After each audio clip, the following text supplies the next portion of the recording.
भास मन उक्तावपाचें एक साधन. मनात बरे वाईट विचार येत असतात, पूण ते लोकांसमोर दवरतात भाशेंतलीं उतरां. भास मागीर ती खंयचीय आसूं, तिका सौंदर्य म्हणजे सोबिताय आसताच. पळोवपाची नजर जाय आनी आस्वाद घेवपाची तांक. आमकां भारतीयांक देशांतली सगळ्यांत प्राचीन तशेंच आमच्या धर्मग्रंथाची भास म्हणून संस्कृत भाशेविशीं आदर आसा. पूण एक भंयूय बी आसा. ही भास कठीण, खिचकट अश्यो वावड्योय आसात. चडशे लोक भास शिकपाचो यत्न लेगीत करिनात. स्तोत्रां पाठ आसात न्हय, ताचो अर्थ समजून कितें करचें आसा असो एक समज, एक पळवाटूच म्हणूं येता.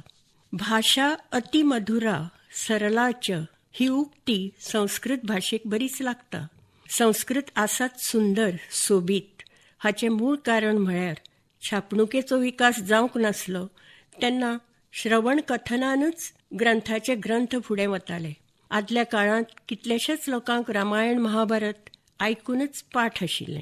पाठांतराक बरी अशी संस्कृत भास एकदम गोड आनी गेय, वृत्त छंदांनी बांदिल्ली. वाचता वाचता किंवा गाता गाता नकळत पाठ जाता. केन्ना गळ्यांत स्थिरावता कळच ना. म्हणूनच वेद, उपनिषद, भगवद्गीता हे सगळे साहित्य लोकांमेरेन पावले.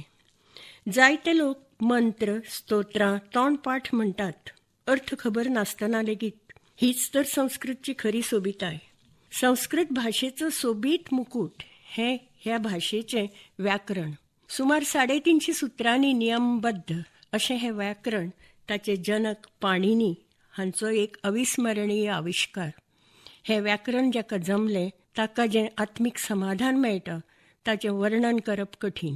पाणिनीय व्याकरण न भूतो न भविष्यती म्हणजे पयलीं केन्ना जावंक ना आनी फुडेंय जायतशें दिसना. संस्कृत भाशेच्या व्याकरणाचे बांदणीक लागून वाक्य अमूक तरेन आसूंक जाय हाचेर बंधन ना. कर्ता, कर्म, क्रियापद ही पदां वाक्यांत खंयच्याय स्थानार आसूं येता, अर्थ तसोच उरता. कांय वेळा कर्ता बरयनासतनाच कोण हें कळटा. देखीक गच्छामी म्हळें की कर्ता अहम हें सहज कळटा. संस्कृत बाकीच्या भाशा भशेनूच फक्त गद्य पद्य साहित्य इतलेंच न्हय, तर सुभाषितांनी विज्ञान, तर्क, न्याय, नाट्य, रस, विनोद आनी अध्यात्माचोय समावेश आसता. भर्तृहरी नांवाचो एक संस्कृत कवी जावन गेलो. ताणें नीती शतकम, नीती मुल्यांचेर आधारीत 100 श्लोकांची रचना केली. हे 100 श्लोक 10 पद्दतींत रचिल्ले आसात.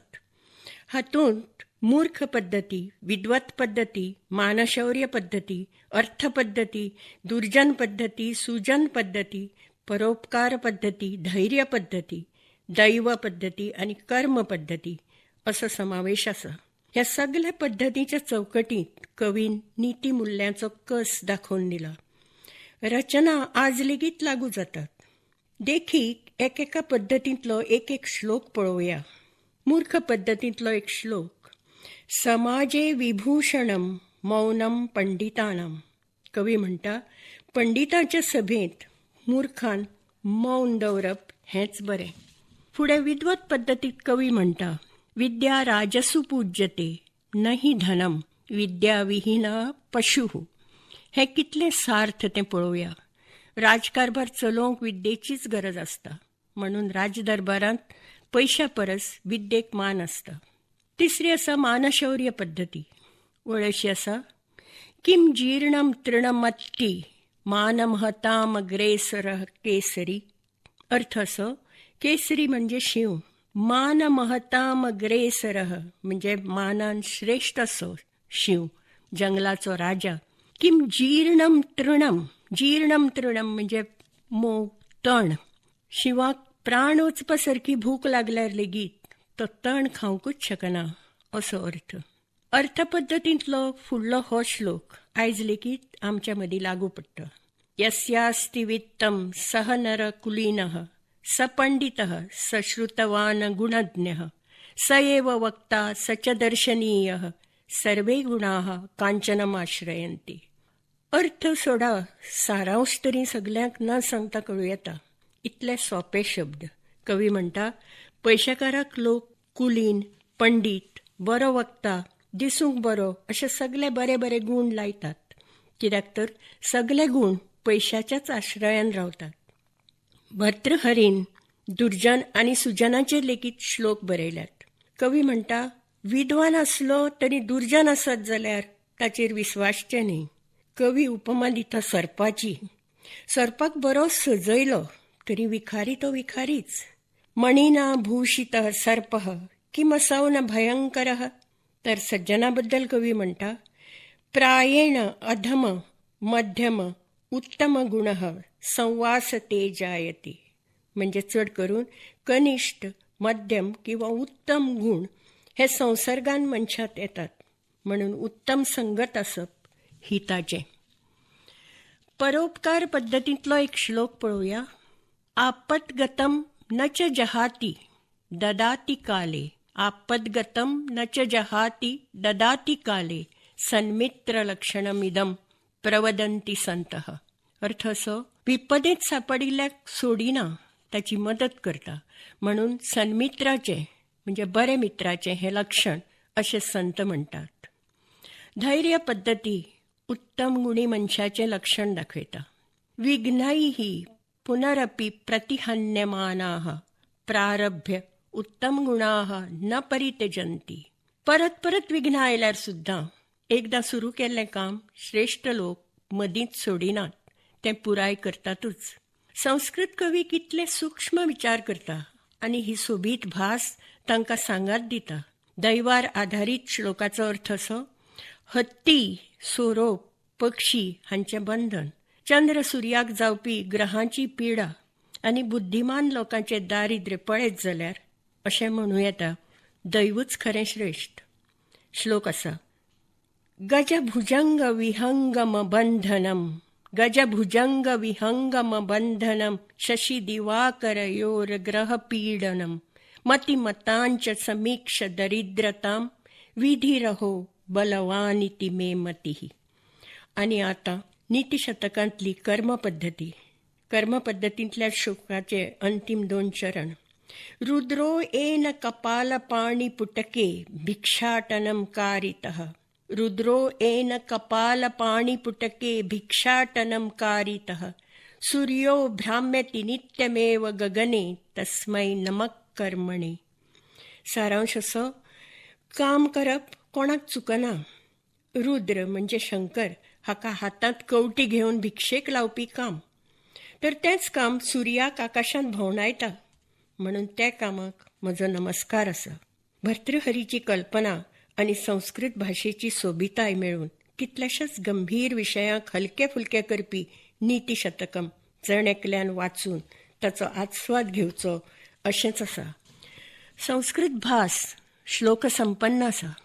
भारतांत संस्कृत भारती ही संस्था सोपे संस्कृत शिक्षणाचो प्रचार प्रसार करपाचो यत्न करता.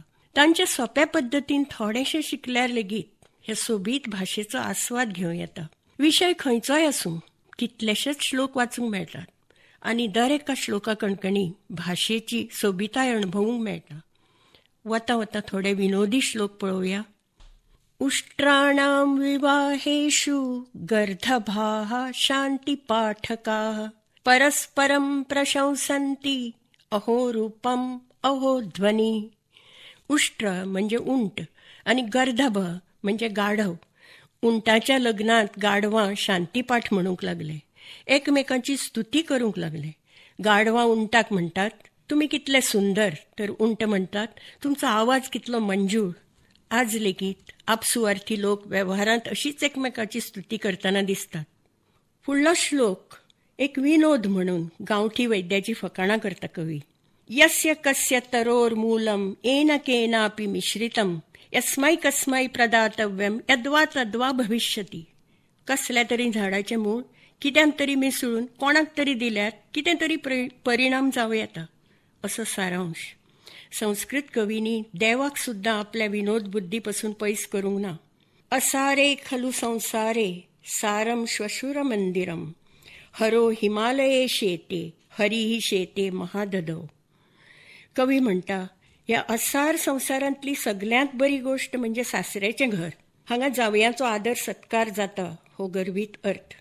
हाका उपमा दिल्या हरह म्हणजे शंकर हिमालयार न्हिदता. पार्वती हिमालय कन्या आशिल्ल्यान हिमालय हें ताचें सासऱ्याचें घर. जाल्यार हरी म्हणजे विष्णू हाचें सासर घर महासागर, कारण लक्ष्मी समुद्रांतल्यान उत्पन्न जाल्या. शंकर आनी विष्णूचेर आधारीत पूण हाचे परस विनोदी असो फुडलो श्लोक. कमले कमला शेते हरशेते हिमालये क्षीराब्धौ च हरिहि शेते मन्ने मत्कुण शंकया. कमला म्हणजे लक्ष्मी, कमळांत न्हिदता. हरह म्हणजे शंकर हिमालयांत, जाल्यार क्षीराब्धौ म्हणजे क्षीरसागरांत विष्णू. कवी म्हणटा, हे सगळे देवी देवतांनी कदाचित भिकूण चापपाच्या भयांत हे जागे सोदून काडले आसुये. अशा तरेन विंगड विंगड विशयांचेर रचिल्ले संस्कृत श्लोक वाचून तांचें रसग्रहण करता करता भाशेची सोबिताय तर दिसून येताच, पूण मनय प्रसन्न जाता. संस्कृत वाचता वाचता विचार नितळ जातात, वाणी शुद्ध जाता आनी मोजकेच शब्दांनी अर्थपूर्ण उलोवपाची संवय लागता. ही भास सादी भास न्हय, मनशाच्या आत्म्याक तृप्त करपी एका तरेचें अमृतच तें.